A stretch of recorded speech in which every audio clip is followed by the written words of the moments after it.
dedicated to my cat Neko, my Habibi. I should have named my beloved chunky black and white cat Neko, that's Japanese for cat, the romantic name Habibi, darling in Arabic, a word immortalized by the pop star Khalid. Neko was originally named Habibi by my dear friend, the late Dr. Hani Al-Seg, originally from Baghdad. I should have kept the original name, but it didn't fit him visually, so I thought at the time. But what is the connection between them? Listen carefully and I will relate my lifelong connection with the cultured, clever and often misunderstood Iraqi archaeologist who never lived to see his lifelong dream, an Islamic museum in London.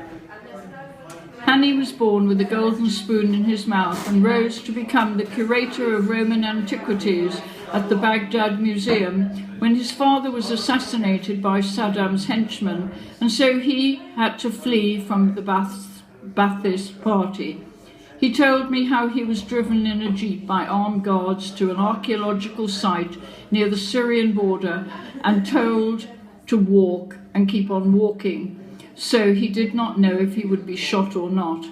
Somehow he made his way through cultural connections in archaeology, museums, art and architecture to London without funds.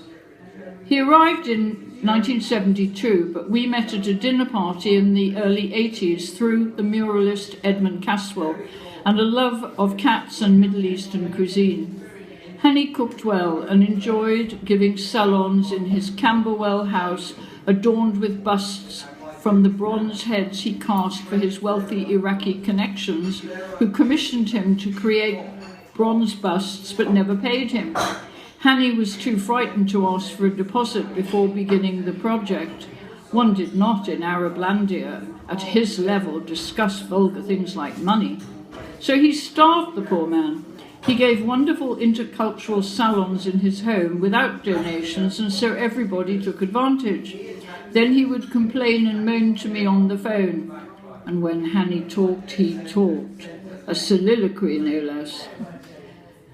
There was a big episode with his kitchen. The Irish cowboy builders quoted, "He paid cash in advance and they ran off with the money," and the poor Hani was without a kitchen for a couple of years. He believed his sister had put a curse on him. If an Arab has a sister who announces she's coming to stay, that's it. You can't refuse. He hated her, but she clung to her adored brother even more. He would phone me almost in tears. How to say no? He couldn't. But even without a kitchen, she came from Baghdad. Things did not make sense. I believe he was on an allowance from his wealthy family. A brother or cousin was mentioned from time to time.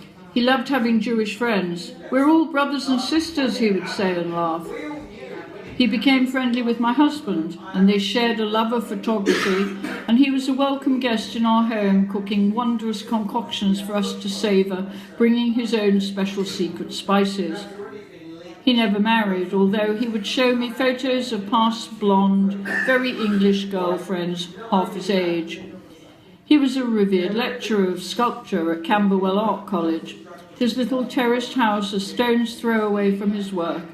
His white casts decorated the windowsill of his house, looking like ornamental window boxes. Then he went weird. Religious, in a word. Praying, facing Mecca 5 times a day, so it was never the right moment to call to have a long one-way monologue. We moved to Brighton. Hani moved too, into a house in Fulham, alone with his 3 cats.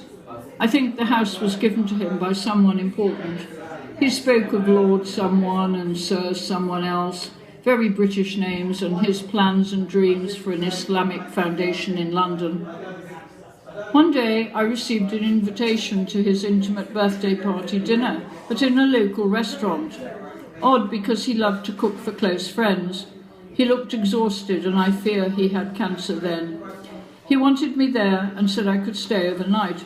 He gallantly came and picked me up from the Victoria coach station. It was the last time I would ever see him. I had an uncomfortable sleepless night on his sofa.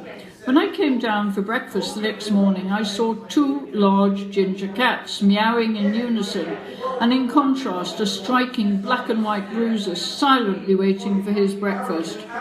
Habibi, the outsider in Catlandia, squeaked excitedly when he saw me. We stared at each other and spoke. "Pick a cat, take one back with you." I was astonished. Honey insisted, said he couldn't afford the jabs, and Habibi was only 9 months old. Not so when the vet in Brighton examined his teeth. I, without hesitation, claimed my new darling. The word Neko came to mind as I'd had a Japanese girlfriend who was a sushi chef. Eiko had taught me several words in Japanese, cat being number 1, kuma meaning bear, number 2.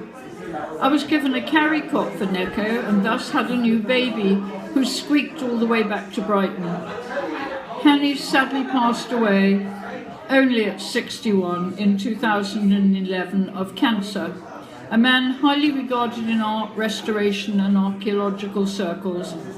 And I'm sure something of Hanny remains in his Habibi, as he must have loved, stroked and fondled Neko as I do today, thinking of his past knowledgeable master.